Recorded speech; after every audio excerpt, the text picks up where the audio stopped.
जय हिंद। स्वागत है आपका अपना यूट्यूब चैनल एग्जाम स्टडीज में। और आज हम एक कंपटीशन का, जितने भी बच्चे कंपटीशन का तैयारी करते हैं उनका मैथमेटिक्स में एक टॉपिक हमेशा उनको सर का दर्द बना हुआ रहता है, एडवांस मैथ। एडवांस मैथ में जैसे आपका आता है क्या क्या, ज्योमेट्री, ट्रिग्नोमेट्री, मेंसुरेशन, ये सब एडवांस मैथ का टॉपिक है। तो इसमें सबसे ज़्यादा जो वेटेज रखता है वो ट्रिगो और ज्योमेट्री रखता है। तो आज हम ज्योमेट्री का सेशन स्टार्ट करने वाले हैं। आपको पता होगा कि जब आप ज्योमेट्री पढ़िएगा तो एक दो सेशन में ये टॉपिक खत्म होने वाले नहीं है। इसमें बहुत सारा टाइम देना होगा। अगर हम एक एक वीडियो 30 मिनट 40 मिनट का रेगुलर बनाएंगे तो कम से कम 25 लेक्चर मुझे चाहिए। तो इसीलिए आपसे रिक्वेस्ट है कि आप मेरे साथ जुड़िएगा, तो सारे वीडियो को देखिएगा। हम गारंटी ले रहे हैं कि आपका मैथमेटिक्स का जो ज्योमेट्री है वो पूरी तरह से इजी हो जाएगा, आपको फंसेगा नहीं। हम आपको एकदम जीरो से लेकर चलेंगे, जीरो से हीरो बना देंगे। लेकिन आपसे रिक्वेस्ट है कि आप किसी भी लेक्चर को मिस मत कीजिएगा। अगर मिस होता है तो मेरे चैनल पे जाके उसको जरूर देखेंगे, क्योंकि ज्योमेट्री का वेटेज काफ़ी होता है। जैसे एसएससी में आइए, एसएससी में एक सीजीएल एग्जाम होता है, प्री में लगभग 4 से 5 नंबर का क्वेश्चन पूछता है, और अगर वही मेंस में जाइएगा 12 से 13 नंबर का पूछता है। आप समझ सकते हैं कि इसका वेटेज कितना है। अगर आप एसएससी के सीडीएस में जाइए, सीपीओ में जाइए, सीएचएसएल में जाइए, एलडीसी में जाइए, सीएचएसएल बोले तो एलडीसी ही हुआ, उसमें जाइए, आप किसी भी एसएससी का एग्जाम दीजिएगा उसमें ज्योमेट्री रहेगा। बैंकिंग में जाइए, रेलवे में जाइए, या अगर आप बचपन में पढ़े होंगे तो वहाँ भी ज्योमेट्री पढ़ना था और वहाँ ज्योमेट्री आपको बड़ी तकलीफ दे रहा था। यहाँ पे आपको हम सारे चीज़ का निचोड़ बताएंगे और एक एक टॉपिक का चर्चा करेंगे। जैसे आप लोग पढ़े होंगे 9th में 10th में थ्योरम होगा, या हम थ्योरम का भी चर्चा करेंगे। कौन थ्योरम का क्या निष्कर्ष है उसको हम बताएंगे, और एकदम जीरो से लेंगे। जीरो मतलब क्या, ज्योमेट्री में जीरो स्टार्ट होता है पॉइंट से, तो हम आपको पॉइंट से ही बताएंगे, पॉइंट से हम अलग नहीं जाएंगे। बहुत सारे टीचर क्या करते हैं, डायरेक्ट ट्रायंगल से स्टार्ट कर देते हैं, क्वाड्रिलेटरल से स्टार्ट कर देते हैं, सर्किल से स्टार्ट कर देते हैं, बच्चे को तकलीफ होती है। हम वैसा नहीं करने जा रहे हैं, हम आपको एकदम जीरो से लेकर चलेंगे। अगर जीरो से लेकर चलेंगे तो आपको टाइम तो लगेगा, एक दो क्लास बढ़ जाएगा। सपोज अगर हम 25 क्लास लेते हैं तो हो सके 27 क्लास हो जाए, अगर 30 क्लास है तो 32 क्लास हो जाए।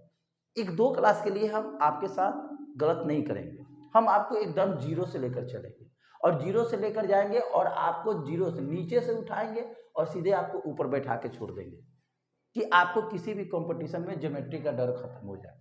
लेकिन आपसे शर्त है, क्लास को मिस नहीं करेंगे, मेरे लेक्चर को स्किप नहीं करेंगे, तब ये आपको समझ में आएगा। और आपसे एक रिक्वेस्ट है कि अगर मेरा सेशन अच्छा लगे, मेरे पढ़ाया हुआ बात आपको समझ में आ रही है, लाइक कीजिए, शेयर कीजिए, सब्सक्राइब कीजिए। जितना से जितना आप लाइक कीजिएगा, शेयर कीजिएगा, सब्सक्राइब कीजिएगा, हम आप ही के द्वारा मोटिवेट होंगे। हम और अच्छे से अच्छे तरीका से अच्छे टॉपिक आपके सामने ले कर आएंगे। ये आपका एकदम फ्री कोर्स है, इसी को आप जो देते हैं, फी देते हैं, यहाँ पे फी नहीं लग रहा है आपको, एकदम जीरो से। अगर दिक्कत हो तो कमेंट डाल कर सकते हैं कि हाँ सर हमको ये बात समझ में नहीं आया, तो हम नेक्स्ट वीडियो में उस टॉपिक को समझा देंगे आपको। क्योंकि ये ज्योमेट्री है, जियोमेट्री, जियोमेट्री, जो पढ़ लिया वो जी गया, जो नहीं पढ़ा वो मर गया। मैथमेटिक्स में मरने का मतलब ऐसा नहीं कि वो पूर्ण रूप से ही मर गया, वो मैथ में जी गया। तो चलिए स्टार्ट करते हैं जियोमेट्री, एकदम सरस्वती माँ का नाम लेकर, जय सरस्वती माँ। चलिए स्टार्ट करते हैं जियोमेट्री। ज्योमेट्री में स्टार्ट होता है पॉइंट से। ओके, पॉइंट, पॉइंट बोले तो बिंदु, घबराना नहीं है, एकदम जीरो से स्टार्ट करना है। जैसा कि आप लोग जानते हैं कि ये पॉइंट है, बचपन में पढ़े होंगे कि पॉइंट में ना लेंथ होता है, ना ब्रेथ होता है, ना विड्थ होता है। ब्रेथ बोले तो विड्थ ही, ना उसका हाइट होता है यानी मोटाई, थिकनेस, ये तीनों नहीं होते। यानी कि पॉइंट में ये तीनों में से कुछ नहीं होता है। और सबसे इंपॉर्टेंट चीज, पॉइंट क्या है, सर्किल का ही एक रूप होता है। तो सर्किल में तो रेडियस होते हैं, त्रिज्या होते हैं, लेकिन यहाँ पे पॉइंट ऐसा एक छोटा सा बिंदु है, पॉइंट बोले तो बिंदु, पॉइंट वह है जिसमें लंबाई चौड़ाई ऊंचाई यानी थिकनेस नहीं हो, साथ ही साथ इसमें रेडियस भी नहीं होता है, और साथ ही साथ रेडियस नहीं है तो डायमीटर भी नहीं होगा। रेडियस बोले तो त्रिज्या, डायमीटर बोले तो व्यास। आप लोग को पता होगा कि डायमीटर जो होते हैं रेडियस का डबल होते हैं। जब रेडियस ही नहीं है तो डायमीटर कहाँ से होंगे, होंगे ही नहीं। तो पॉइंट क्या होते हैं, जिसमें लंबाई चौड़ाई और मोटाई नहीं हो, रेडियस नहीं हो, डायमीटर नहीं हो। रेडियस नहीं होगा तो डायमीटर नहीं होगा, is called, that is called क्या, पॉइंट। इजी है। अब पॉइंट के मदद से ही हम लोग चलेंगे लाइन। हम धीरे धीरे, जैसे हम लोग सीढ़ी पे छत पे चढ़ते हैं तो एक एक स्टेप को बढ़ाते हैं, हम धीरे धीरे स्टेप को बढ़ाएंगे। ये हो गया, और ये हम आपको बता रहे हैं टाइप फर्स्ट में। अभी टाइप फर्स्ट में चल रहे हैं, छोटा छोटा बात, इसको हम टाइप फर्स्ट में रखे हैं। टाइप सेकंड में क्या रखेंगे आपको खुद पता चलेगा, और आपको लगेगा कि हाँ सर बहुत ही अच्छी तरीका से कंटेंट को बनाकर लाए हैं और समझा रहे हैं, ध्यान देंगे। चलिए यहां से तो पॉइंट हो गया। सेकेंड नंबर में अगर हम बात करें लाइन का, अब जरा देखिए, लाइन जो होते हैं बहुत सारे बिंदु आपस में मिलते हैं तो एक लाइन बनता है। आप समझ सकते हैं ये जो लाइन है, ये इसमें बहुत सारे बिंदु आपस में मिले हैं, यानी बिंदुओं का जो समुच्चय होता है, समुच्चय का नाम मतलब कलेक्शन, वो क्या होता है आपका लाइन होता है। लाइन का कोई एंड पॉइंट और कोई स्टार्टिंग पॉइंट नहीं होता है, यानी वो कहीं से भी कहीं से शुरू होता है, इनिशियल पॉइंट है, और फाइनल पॉइंट कहीं पे अनंत पे जाके खत्म होगा। यानी लाइन का ना स्टार्टिंग पॉइंट होता है ना एंड पॉइंट होता है। लाइन बोले तो रेखा, याद रखेंगे। इसमें लेंथ ब्रेथ, लेंथ तो होता है, लेंथ होता है ना भाई, ये तो लेंथ है, जितना भी बड़ा हो जाए। ब्रेथ नहीं होगा, और हाइट इसका थिकनेस नहीं होगा, जिसमें लंबाई हो चौड़ाई मोटाई न हो। अगर हो तो वो मेजरमेंट लाइक न हो, एक नाम मात्र का। तो आप ये भी बोल सकते हैं कि बिंदुओं के समुच्चय को रेखा कहते हैं, या लाइन वह है जिसमें लंबाई हो चौड़ाई और मोटाई यानी ऊंचाई नहीं हो। अगर हो तो वो नगण्य हो, उसको हम मेजरमेंट नहीं कर सकते। लेकिन सबसे अच्छी बात, बिंदुओं के समुच्चय को, समुच्चय बोले तो कलेक्शन, ठीक है, वो आपका क्या होगा, लाइन होगा। लाइन के बाद अगर हम बात करते हैं लाइन सेगमेंट, लाइन सेगमेंट, इसका मतलब बिंदु, इसका मतलब रेखा। लाइन सेगमेंट इसका मतलब होता है रेखा खंड। रेखा खंड क्या होता है, नाम से ही पता चल रहा है, रेखा खंड, रेखा का एक टुकड़ा। जैसे हमने एक यहाँ रेखा खींच दिया, इसका ना एंड पॉइंट पता है, ये जो एरो देख रहे हैं ना, ये एरो का मतलब ये कहीं जा रहा है अनंत, और ये इसका मतलब कहीं से आ रहा है, ना इसका एंड पॉइंट पता है ना इनिशियल पॉइंट पता है। रेखा खंड का मतलब होता है कि उसका इनिशियल पॉइंट भी पता होगा और एंड पॉइंट भी, यानी स्टार्टिंग पॉइंट भी पता होगा और एंड पॉइंट भी पता होगा। जैसे हम इतना दूर इसमें से काट कर निकाल लिए, तो ये इसका क्या हुआ, स्टार्टिंग पॉइंट, और ये आपका क्या हो गया, एंड पॉइंट। तो इसका क्या होगा, मान लीजिए हम लोग कोई ट्रायंगल बनाते हैं या कोई लाइन लेते हैं, तो लिखते हैं कि 5 सेंटीमीटर का एक लाइन लीजिए, एक रेखा खींचिए। तो ये जो 5 सेंटीमीटर है, ये क्या है, लाइन सेगमेंट है, ये कोई लाइन का ही एक टुकड़ा है। तो लाइन सेगमेंट में क्या होता है, एक एंड पॉइंट होता है और एक इनिशियल पॉइंट होता है, लेकिन लाइन में कोई एंड और कोई इनिशियल पॉइंट नहीं होता है। आई बात समझ में? आगे है, आगे का हम बात करते हैं। लाइन सेगमेंट खत्म, ये सब फंडामेंटल बात है दोस्तों। आज के सेशन में हम लोग क्या करेंगे, सिर्फ फंडामेंटल बातें जानेंगे, ज्योमेट्री का जो छोटा छोटा बात है उसको जानेंगे, क्योंकि नेक्स्ट सेशन से हम लोग इस बात पे हम चर्चा नहीं करेंगे, डायरेक्ट आगे का टॉपिक लेंगे। वहाँ लाइन क्या होता है, एंगल क्या होता है, रे क्या होता है, पॉइंट क्या होता है, लाइन सेगमेंट क्या होता है, अल्टरनेट एंगल क्या होता है, ये सब हम कुछ नहीं बताएंगे। आज फर्स्ट क्लास है, ज्योमेट्री का हम छोटा छोटा बात आपको सामने रखेंगे। ये छोटा छोटा बात के कारण ही ज्योमेट्री का थ्योरम समझ में नहीं आते हैं, क्वेश्चन समझ में नहीं आते हैं। इसलिए मैंने सोचा क्यों ना हम इस तरीका से बताएं कि बच्चे को थोड़ा भी तकलीफ ना हो, इसीलिए हम छोटा छोटा बात को लेक्चर फर्स्ट में उस लेकर हम आए हैं, इसलिए ध्यान देंगे। तो मैंने आपको 3 बातें बताया, पॉइंट, लाइन और लाइन सेगमेंट। आगे हम लोग बात करते हैं रे। रे का मतलब होता है किरण। किरण क्या होता है, इसका इनिशियल पॉइंट पता होगा, यानी कहीं से स्टार्ट होगा और कहाँ पे जाके खत्म होगा। देखिए ये वाला डिजाइन आ गया, इसका मतलब क्या, ये कहीं जा रहा है, यानी रे जो होता है वो इनिशियल पॉइंट, उसका स्टार्टिंग पॉइंट पता होता है, यानी इनिशियल पॉइंट पता होता है। इनिशियल का मतलब होता है प्रारंभिक, शुरुआत। इनिशियल पॉइंट पता है लेकिन उसका इन पॉइंट क्या है, इन्फिनाइट की ओर जा रहा है, वो क्या होगा आपका रे होगा, यानी किरण होगा। चलिए मैंने आपको 4 बातें बता दिया। 4 बातें के बाद हम लोग बात करते हैं fifth, parallel lines. Parallel lines, देखिए इसमें कुछ लिखने वाला बात नहीं है। आप ये भी सोचते होंगे सर बताते जा रहे हैं मैं क्या लिखूं, इसमें लिखने वाला कोई बात नहीं है। अब फिर से हम बता रहे हैं, याद भी हो जाएगा। पॉइंट क्या होता है, पॉइंट में ना लंबाई होगा, ना चौड़ाई होगा, ना मोटाई होगा। ये तो बचपन से पढ़ते आ रहे हैं। और इसमें एक चीज और जुट जाएगा, क्या कि जब ये जो पॉइंट होता है सर्किल का ही एक रूप होता है, तो सर्किल में रेडियस होते हैं लेकिन पॉइंट में कुछ नहीं होते हैं, ना रेडियस होते हैं, ना जब रेडियस नहीं होंगे तो डायमीटर नहीं होंगे। लाइन क्या होते हैं, लाइन में सिर्फ लेंथ होते हैं, ब्रेथ और हाइट नहीं होते, यानी मोटाई नहीं होते हैं। इसका इनिशियल पॉइंट और इंड पॉइंट, यानी स्टार्टिंग पॉइंट और इंड पॉइंट फिक्स नहीं होते हैं, कहीं से आते हैं और कहीं पे चले जाते हैं, यानी इन्फिनाइट से आते हैं, अनंत से आते हैं और अनंत में चले जाते हैं। लाइन सेगमेंट, लाइन का ही एक टुकड़ा होता है जो आपका इसका स्टार्टिंग पॉइंट और इंड पॉइंट पता होता है, जिसको हिंदी में रेखाखंड बोलते हैं। इजी है। अब देखिए रे का स्टार्टिंग पॉइंट आपको पता रहता है लेकिन इसका इंड पॉइंट पता नहीं होता है, ये इन्फिनाइट तक जाता है, तो ये क्या हो गया आपका रे हो गया। अब आते हैं पैरेलल लाइन। पैरेलल लाइन का बारे में आप लोगों को पता ही होगा, बहुत ही फेमस चीज है, समानांतर रेखा। पैरेलल लाइन क्या होता है, वैसे दो लाइन, ठीक है, जिसके बीच का दूरी सदैव क्या हो, इक्वल हो, यानी बराबर हो, तो पैरेलल लाइंस होते हैं। याद रहे पैरेलल लाइंस आपके ज्योमेट्री में बहुत ज़्यादा इंपॉर्टेंट है। पैरेलल लाइन से ही अल्टरनेट एंगल, अल्टरनेट का हिंदी होता है एकांतर कोण, और एक बताएंगे क्रॉसपॉन्डिंग एंगल यानी संगत कोण, ये भी पैरेलल लाइन से ही निकलता है। तो पैरेलल लाइन ज्योमेट्री में समझिए बहुत ही इंपॉर्टेंट है। अभी जितना बात बताएं उतना वो इंपॉर्टेंट नहीं है, लेकिन पैरेलल लाइन बहुत ही इंपॉर्टेंट है, तो ध्यान में रखेंगे। तो पैरेलल लाइन वैसे दो लाइन, दो से अधिक भी हो सकते हैं, यानी वैसे दो लाइन का हमेशा अगर हम मेजरमेंट करेंगे तो पहले तो दो ही के बीच का मेजरमेंट करेंगे। वैसे रेखाएं, वैसे लाइन जिसके बीच का दूरी सदैव क्या हो, इक्वल हो, वो क्या होते हैं आपका पैरेलल लाइंस होते हैं। अगर ये इन दोनों के बीच का दूरी 10 मीटर है तो सब जगह 10 मीटर होगा। जैसे सबसे अच्छा एग्जाम्पल होता है रेलवे लाइन की पटरी।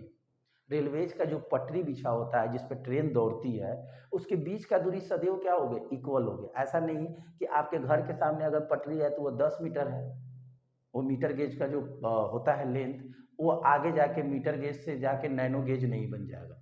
ये बात तो आप समझ रहे हैं। पैरेलल लाइंस क्या होते हैं, उसके बीच का दूरी सदैव क्या होते हैं, बराबर होते हैं। कहने का मतलब पैरेलल लाइन कभी भी एक दूसरे को इंटरसेक्ट नहीं कर सकता है। अगर वो इंटरसेक्ट कर गया तो वो पैरेलल लाइंस नहीं होंगे।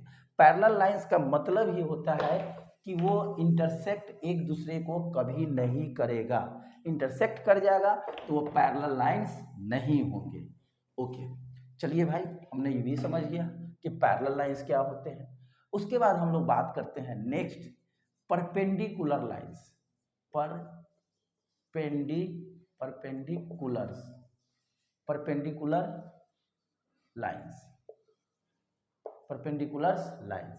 अब देखिए परपेंडिकुलर्स क्या होते हैं, वैसे दो लाइन जो एक दूसरे पर 90 का एंगल बनाते हैं, यानी एक दूसरे को जो इंटरसेक्ट करते हैं, यानी उसका जो कॉमन पॉइंट होता है वो 90 डिग्री पे मिलता है, वो क्या होते हैं आपका परपेंडिकुलर लाइंस होते हैं। ये एक दूसरे पर, ये इस पे 90 बना रहा है, ये इस पे 90 बना रहे हैं, यानी एक दूसरे पर क्या बना रहे हैं, 90 बना रहे हैं। ये आपका क्या होंगे, परपेंडिकुलर लाइंस होंगे। परपेंडिकुलर को शॉर्ट में ऐसे भी लिखा जाता है, परपेंडिकुलर लाइंस। आई बात समझ में। परपेंडिकुलर लाइंस भी आप समझ गए कि परपेंडिकुलर लाइंस क्या होते हैं, वैसे दो लाइन जो एक दूसरे पर क्या हो, 90 का एंगल बनाए, यानी उसका जो कॉमन पॉइंट होता है, दोनों जहाँ पे मिलता है, वो पॉइंट जो मिल रहा है वो जो पॉइंट होगा कितना डिग्री पे होगा, 90 डिग्री पे होगा। तो ये आपका हो गया परपेंडिकुलर लाइंस। आगे है परपेंडिकुलर लाइंस के बारे में बाद 5, ये 6 हो गया। चलिए 7 का बात करते हैं। 7 में आता है इंटरसेक्टिंग, इंटरसेक्टिंग लाइंस, इसको हम लोग हिंदी में अंतविरोधी बोलते हैं, अंतविरोधी रेखाएं। ये क्या होते हैं इंटरसेक्टिंग लाइन?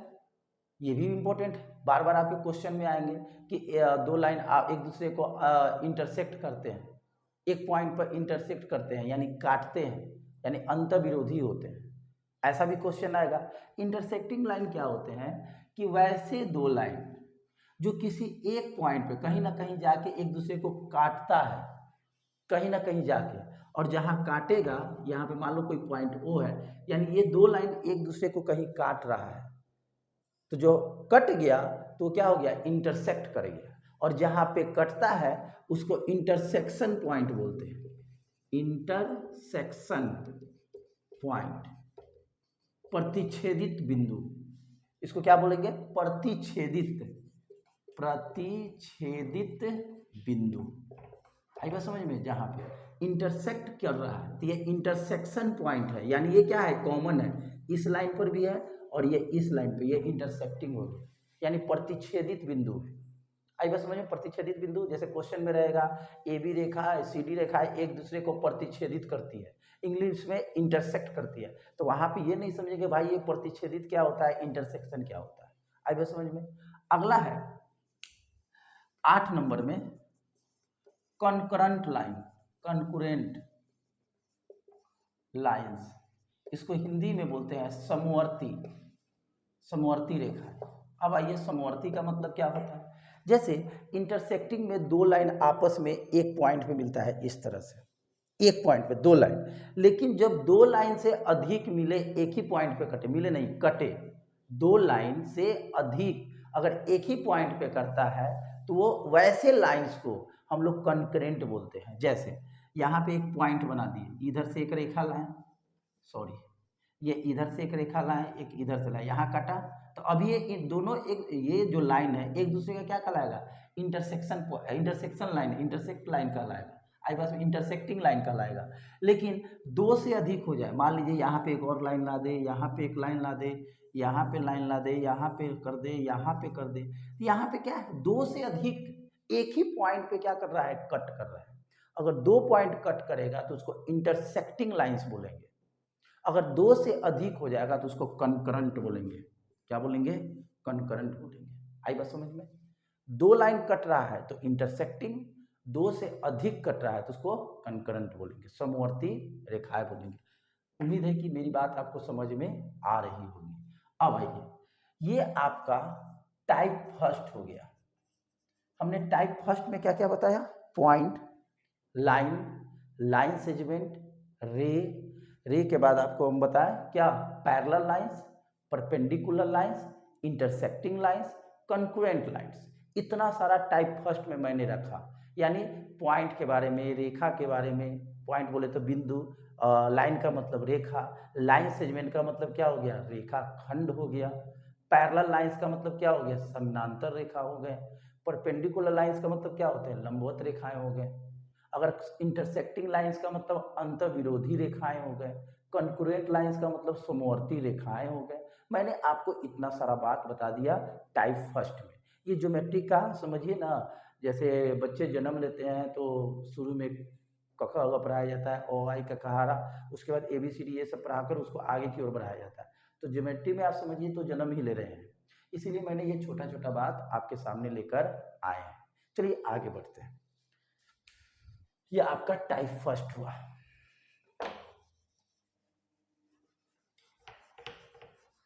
चलिए हम लोग आगे देखते हैं, टाइप सेकंड में हम क्या बताएंगे, आप जरा ध्यान देंगे आप लोग।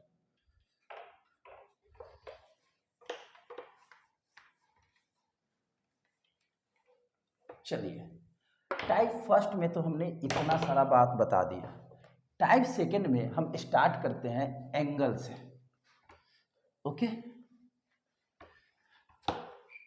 जैसे एंगल, ये आपका टाइप सेकंड आ गया, टाइप सेकंड। हम यहाँ पे आपको टाइप फर्स्ट में क्या क्या बताया, लाइन बताया, सॉरी पॉइंट बताया, लाइन बताया, लाइन सेगमेंट बताया, उसके बाद रे बताया, रे के बाद क्या बताया, पैरेलल लाइंस बताया, फिर परपेंडिकुलर लाइंस बताया, फिर इंटरसेक्टिंग लाइंस बताया, फिर कॉन्क्रुएंट लाइंस बताया। यानी मैंने आपको टाइप फर्स्ट में इतना सारा बात बताया, 1 2 3 4 5 6 7 8, ये आपका हमने आपको टाइप फर्स्ट में इतना बातें बता दिया। एक जगह आप लोग कलेक्शन कर लीजिएगा, ऐसे क्या होगा बार बार दिखिएगा ना तो ये आपको ध्यान में आ जाएगा, इससे आगे आपको दिक्कत नहीं होगा, कहीं साइड में लिख लीजिएगा बाद में। चलिए ये टाइप फर्स्ट हो गया। टाइप सेकेंड में हम सबसे पहले एंगल बताने जा रहे हैं। एंगल आप लोग जानते हैं कि एंगल क्या होते हैं, जब दो लाइन आपस में कहीं पे कट करे यानी एक दूसरे को मिले, जब दो लाइन आपस में एक दूसरे को एक बिंदु पर काटती है यानी मिलती है, यानी वो कॉमन पॉइंट होता है। ये आपका क्या है, कॉमन पॉइंट। अगर ये ए है और ये बी है और यहाँ पे अगर सी कर दिए, दोनों कहीं ना कहीं यहाँ पे जहाँ मिल रहा है ये आपका क्या है, कॉमन पॉइंट। यही कॉमन पॉइंट पे ना एंगल बनता है। यानी जब दो लाइन एक दूसरे को आपस में मिलती है या कटती है तो एक झुकाव पैदा होता है, बचपन में पढ़े होंगे। यानी जहाँ पे मिलती है या जहाँ पे कटती है वो पॉइंट क्या कहलाता है, वो बिंदु क्या कहलाएगा, उन दोनों रेखाओं का एंगल कहलाएगा। क्या कहलाएगा, एंगल, कोण कहलाएगा। आई बात समझिए, फिर से बोल रहे हैं, यदि दो रेखाएं एक दूसरे से मिल रही है किसी बिंदु पर या एक दूसरे को काट रही है, जैसे ये हुआ मिलना, इधर से ये आया इधर से ये मिलना हुआ और ये एक दूसरे को काटना हुआ, तो कटेगा फिर भी एंगल बनेगा, मिलेगा फिर भी एंगल बनेगा। फर्क है कि जब काटता है तो 4 गो एंगल बन गया, यहाँ पर एक एंगल बन रहा है, एंगल तो बन रहा है यानी। और जहाँ पे मिलता है वो क्या होते हैं, कॉमन पॉइंट होते हैं। तो वो पॉइंट को हम लोग उन रेखाओं का क्या कहलाता है, एंगल कहलाता है, कोण कहलाता है। आगे बढ़ते हैं। चलिए एंगल के बाद एंगल का कुछ टाइप्स होते हैं, आप लोग पढ़े होंगे बचपन में। कितने टाइप्स होते हैं, 5। एक्यूट एंगल, हिंदी में क्या बोलते हैं, न्यून कोण। ओके। दूसरा राइट एंगल, राइट एंगल यानी समकोण। तीसरा ऑब्ट्यूज, ऑब्ट्यूज एंगल यानी अधिक कोण, क्या बोलेंगे इसको, अधिक कोण। चौथा रिफ्लेक्स एंगल यानी बृहत कोण या प्रतिवर्ती कोण, प्रतिवर्ती कोण। एंड पांचवा straight angle, STR, straight, IGST, straight. और ये आपका एंगल यानी इसको बोल सकते हैं सरल रेखीय या रीजु कोण, बचपन में पढ़े होंगे। चलिए हम सारे कोण को एक एक करके हम चर्चा करते हैं, ठीक है। एंगल तो मैंने बता दिया, एंगल कितने तरह के हमने लिख दिया, 5 तरह। और भी एंगल होते हैं, complementary angle, supplementary angle, complete angle, alternate angle, corresponding angle, वो अलग बातें हैं, वो कंडीशन पे एंगल बनता है। लेकिन ये एंगल का कुछ पार्ट्स हैं। पहले acute, right angle, obtuse angle, reflex angle, straight angle. अब जरा ध्यान देंगे, पहले आप क्या कीजिए, इसका स्क्रीनशॉट लीजिए, मिटाएंगे कुछ।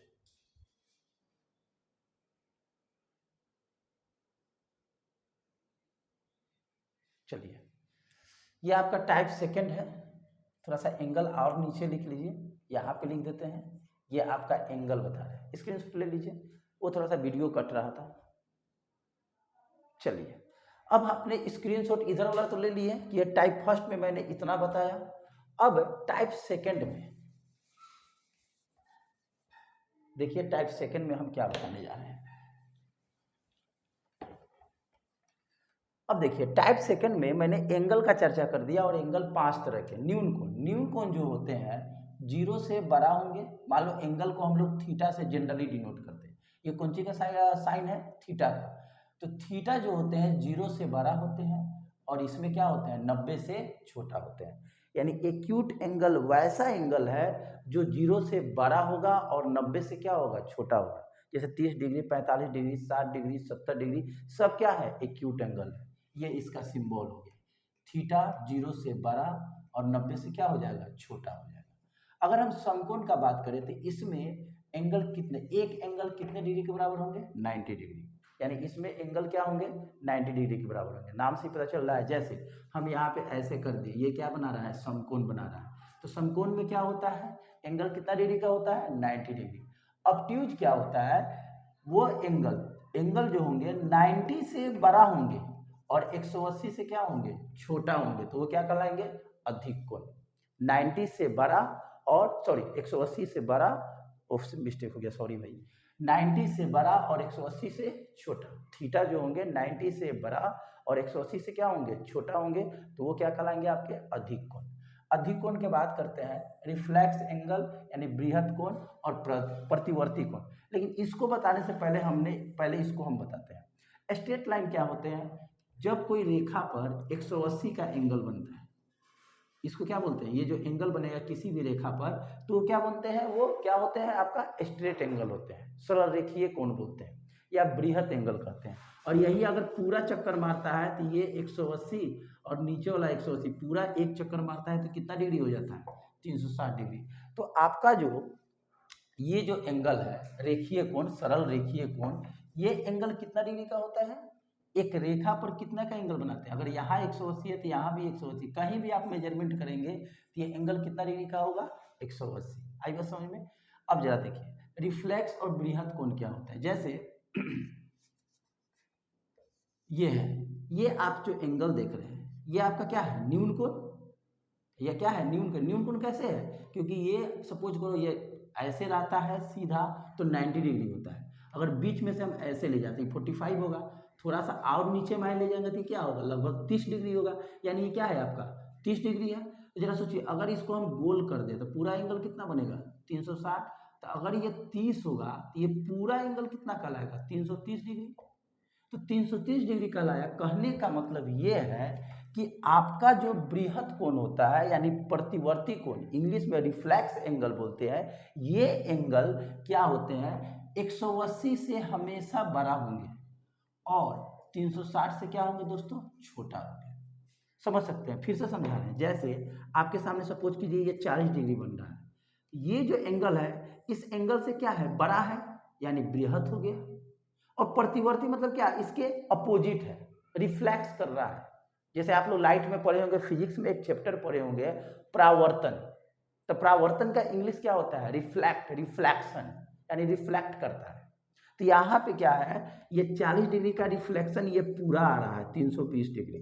तो जरा देखिए ये जो एंगल होगा हमेशा 180 से बड़ा होगा और 360 से क्या होंगे? छोटा होंगे। तो उसको क्या बोलेंगे?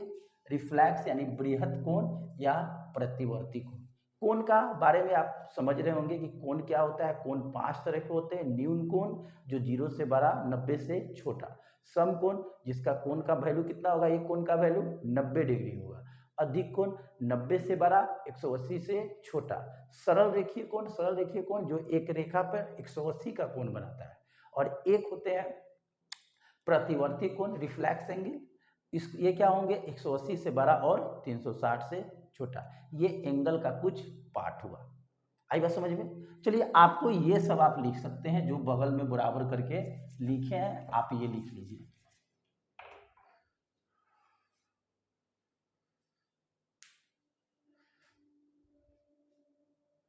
चलिए आगे देखते हैं।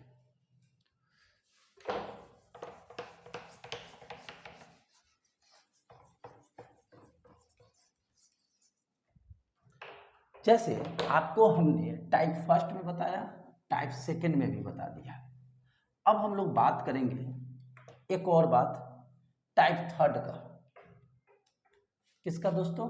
टाइप थर्ड का। हम यहाँ अच्छा से लिख देते हैं, टाइप थर्ड। जान लीजिए अब जो हम बताने वाले हैं ये फंडामेंटल का सबसे इंपॉर्टेंट चीज है। जितना आपको हम टाइप फर्स्ट में बताएं, टाइप सेकंड में बताएं, थर्ड में ये देखा जाए तो सबसे मेन चीज़ है, इससे क्वेश्चन आते हैं। आज हम सिर्फ फंडामेंटल बातें करेंगे, क्वेश्चन वगैरह पे चर्चा नहीं करेंगे, कोई थ्योरम कोई फार्मूला पे बातें नहीं करेंगे, ज्योमेट्री का जो फंडामेंटल बातें हैं उस पर बात करेंगे। अगला है टाइप थर्ड में सबसे पहले हम बात करेंगे कॉम्प्लीमेंट्री एंगल का। कॉम्प्लीमेंट्री एंगल, जिसको हिंदी में पूरक कोण बोलते हैं। अब आइए, पूरक कोण नाम से पता चल रहा होगा कि आप पढ़े ही होंगे, क्योंकि आप लोग कंपटीशन के बच्चे हैं, ठीक है। तो पूरक कोण क्या होते हैं? वैसे दो कोण का मान, अगर दो कोण का मान अगर 90 डिग्री है, दो कोणों का योगफल अगर 90 डिग्री पूर जा रहा है तो उन दोनों को हम पूरक कोण बोल सकते हैं। जैसे हम एक एंगल लिख दें ए बराबर 40 डिग्री और बी बराबर लिख दें 50 डिग्री, दोनों का प्लस वैल्यू कितना आ गया 90, तो ये एक दूसरे का कॉम्प्लीमेंट्री एंगल है। यानी वैसे दो एंगल जिसका योगफल दो पूरक कोण वह कोण होते हैं जिसमें दो कोणों का योगफल कितने डिग्री होते हैं 90 डिग्री, वो पूरक कोण कहलाएंगे। जैसे अगर हम कहीं ए बराबर कह दे 35 डिग्री है, तो हम कहें कि ए कोण का पूरक कोण क्या होगा, कोण ए का पूरक। तो अगर हम यहाँ से पूरक कोण निकालेंगे कॉम्प्लीमेंट्री एंगल, तो क्या करेंगे 90 में से 35 को माइनस कर देंगे, तो जो मेरा आंसर आएगा वो क्या कहलाएगा, पूरक कोण कहलाएगा। तो पूरक कोण क्या होते हैं? जब दो कोणों का सम 90 डिग्री हो, योगफल 90 डिग्री हो, तो दोनों कोण को हम क्या बोलेंगे, पूरक कोण बोलेंगे। तो हम बोल सकते हैं कि अगर कोई एंगल ए थीटा है, तो अगर इसका हम बी पूरक निकालेंगे तो क्या करेंगे 90 में से घटा देंगे। आई बात समझ में? जैसे यहाँ देखिए कोई एंगल है, उसका पूरक कोण निकाले तो 90 में से क्या कर दिए, घटा दिए, तो ये क्या होंगे, पूरक कोण होंगे। पूरक कोण निकालने के लिए अगर एक कोण दिया है और उसका पूरक कोण निकालना हो तो क्या करेंगे 90 में से माइनस कर देंगे, वो पूरक हो गया। अब पूरक के बाद एक और बातें आते हैं, नाम से ही पता चल रहा है कॉम्प्लीमेंट्री है, तो भाई सप्लीमेंट्री का हो गया, सप्लीमेंट्री भी तो बताना जरूरी है। सप्लीमेंट्री एंगल, इसका मतलब समपूरक। यहां पे हमने क्या बोला पूरक में कि दो कोणों का योगफल कितना होना चाहिए 90, तो पूरक। अगर दो कोणों का योगफल 180 तो वह समपूरक।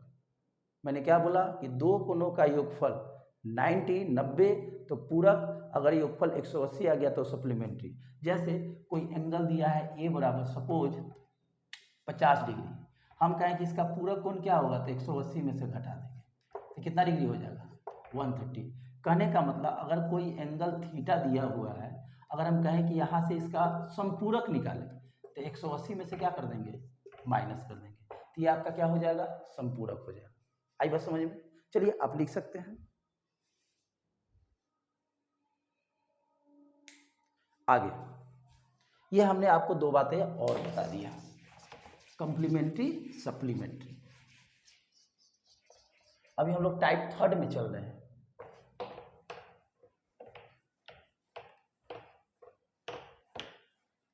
अब आइए, अब एक टॉपिक बहुत ही इंपॉर्टेंट है, बहुत सारे बच्चे को ये पता नहीं होंगे, कॉम्प्लीमेंट्री एंड सप्लीमेंट्री। कुछ रिलेशन है, एक छोटा सा, जैसे कोई एंगल दे दिया ए बराबर 30 डिग्री, अगर हम कहें कि इस 30 डिग्री का कॉम्प्लीमेंट्री ज्ञात कीजिए, कॉम्प्लीमेंट्री और साथ ही साथ सप्लीमेंट्री ज्ञात कीजिए, सप्लीमेंट्री ज्ञात कीजिए। तो नाम से है एंगल ए दिया है तो कॉम्प्लीमेंट्री कितना होंगे 60 और सप्लीमेंट्री कितने होंगे 150। और बात, अगर एंगल ए बराबर 50 डिग्री दे दे, अगर इसका कॉम्प्लीमेंट्री निकालिएगा तो 40 और सप्लीमेंट्री निकालिएगा तो कितना होगा 130। आप देख सकते हैं कि एंगल को हम चेंज कर रहे हैं, और जब कॉम्प्लीमेंट्री और सप्लीमेंट्री निकाले, कॉम्प्लीमेंट्री और सप्लीमेंट्री निकाले, तो किसी भी एंगल का जब कॉम्प्लीमेंट्री और सप्लीमेंट्री निकालिएगा और जो वैल्यू आएगा उस वैल्यू को एक दूसरे में से माइनस कीजिएगा तो हमेशा 90 डिग्री के बराबर। चेक कर लीजिए, सप्लीमेंट्री 150 आया, कम्प्लीमेंट्री 60 आया, 150 में से 60 घटाएंगे 90, सप्लीमेंट्री 130 आया और यहाँ पे 40 आया, माइनस करेंगे तो कितना 90। ये रिलेशन बहुत ही इंपॉर्टेंट है, वीवीआई कर लीजिए कि अगर किसी भी एंगल का कॉम्प्लीमेंट्री और सप्लीमेंट्री निकालेंगे तो कॉम्प्लीमेंट्री और सप्लीमेंट्री के बीच का जो डिफरेंसेस होंगे वो 90 डिग्री होंगे। ये यूनिवर्सल ट्रूथ है, ये कभी चेंज होने वाला नहीं है, ये एकदम वीवीआई है, very very important for examination, competition examination. इससे क्वेश्चन इस पे बेस्ड आते हैं, लैंग्वेज वाला, भाषा पे आधारित। आई बात समझ में? यानी किसी भी एंगल का अगर कम्प्लीमेंट्री और सप्लीमेंट्री निकालते हैं तो कम्प्लीमेंट्री और सप्लीमेंट्री एंगल के बीच का जो डिफरेंसेस होंगे वो ऑलवेज 90 डिग्री होंगे। ये बात समझ में आया? आगे बढ़ते हैं। अब आगे कुछ बातें और,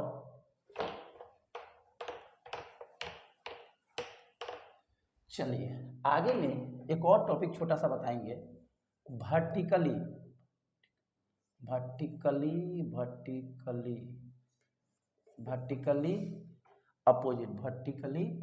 अपोजिट एंगल, हिंदी में सम्मुख कोण इसको जनरली लोग बोलता है। अगर खाली हम अपोजिट एंगल लिखते तो लिखते सम्मुख कोण। वर्टिकली है तो वर्टेक्स से बनता है शीर्ष, आपको मालूम होना चाहिए वर्टेक्स से क्या बनता है, शीर्ष। वर्टेक्स का इंडिया शीर्ष, जैसे ये त्रिभुज है, ट्रायंगल ABC, तो ये इसका वर्टेक्स A है, ये B है और ये C है। वर्टेक्स मतलब होता है शीर्ष, तो वर्टिकली है तो यहाँ शीर्षा भिमुख कोण, सम्मुख से बन गया भिमुख, आएगा समझ में? तो शीर्षाभिमुख कोण या इसी को लोग बोलता है सम्मुख कोण। क्या बोलता है दोस्तों? सम्मुख कोण। अब आते हैं सम्मुख कोण का बात करते हैं। जैसे दो लाइन आपस में कट गया, ऐसे मान लीजिए यहाँ A है, यहाँ B है, यहाँ पे C है, यहाँ पे D है, इंटरसेक्शन पॉइंट क्या है, इंटरसेक्टिंग पॉइंट O है, यानी प्रतिच्छेदित बिंदु क्या है, O है। तो अगर ये एंगल मान लीजिए X है तो ये भी एंगल क्या होंगे, X होंगे। यानी अगर इसका नाम O दिया है, एंगल AOC बराबर नीचे BOD, दोनों कितने के बराबर हो जाएंगे, X। अगर इसको हम Y मानते हैं, COB चाहे BOC, तो इधर से DOA चाहे AOD, DOA बराबर कितना, Y डिग्री। अब जरा ध्यान दीजिए, ये होते हैं वर्टिकली अपोजिट एंगल कि उसके आमने सामने, मेरे मुंह के सामने अगर कैमरा है तो हम एक दूसरे का वर्टिकली अपोजिट है। आई बस समझ, अगर हम ऐसे हाथ कर दिए तो मेरे सामने ये है तो एक दूसरे का वर्टिकली है, अपोजिट एंगल है। आई बस समझ में? तो एक चीज और बात आपको हम बता दें, जैसे हम ऐसे लिख दे ABCD, थोड़ा देर के लिए इस लाइन को जो हम यहाँ तक लिख किए हैं, सपोज हम इतना दूर भूल गए, यानी मान लीजिए O है, यानी इतना ही दूर आप देखिएगा, तो जरा सोचिए ये क्या है, एक लाइन है। अभी बताएं कि एक लाइन पे 180 का कोण बनता है, तो अगर हम ये थीटा मान ले तो ये कितना होगा, 180 माइनस थीटा। आई बात समझ में? अब जरा देखिए, ये लाइन का काम कर रहे हैं, ये लाइन का, इधर वाला जो ऐसे लाइन है ना, तो इधर वाले को थीटा मानेंगे तो इधर वाले को क्या हो जाएगा, 180 माइनस थीटा। अब क्या कीजिए, ऐसे देखिए, ऐसे अगर ये थीटा है, ये थीटा है, तो ये भी तो एक लाइन है, तो लाइन पे 180 का कोण बनता है, तो अगर ये थीटा है तो ये भी 180 माइनस थीटा होंगे। जरा देखिए, ये दोनों आमने सामने बराबर हो गया। आई बात समझ में? और जब ये 180 माइनस थीटा है तो ये क्या हो जाएगा, थीटा। तो याद रखिएगा, वर्टिकली अपोजिट एंगल में आमने सामने, मेरे मुंह के सामने आप हैं, तो थोड़ा देर के लिए आप समझ सकते हैं, आप मोबाइल में मुझे देख रहे हैं तो हम कह सकते हैं एक दूसरे का क्या है, वर्टिकली अपोजिट है। तो वर्टिकली अपोजिट का मतलब होता है एकदम आमने सामने, मेरे सामने वाली खिड़की पे एक चांद सा टुकड़ा रहती है, वही बात है कि अगर आप सामने देख रहे हैं, आपके सामने कोई आ गया तो वही आपका क्या हो जाएंगे, अपोजिट। कहते नहीं कि मेरे अपोजिट में उसका घर है। आई बात समझ में? चलिए हम लोग आगे बढ़ते हैं, स्क्रीनशॉट ले सकते हैं। चलिए आगे,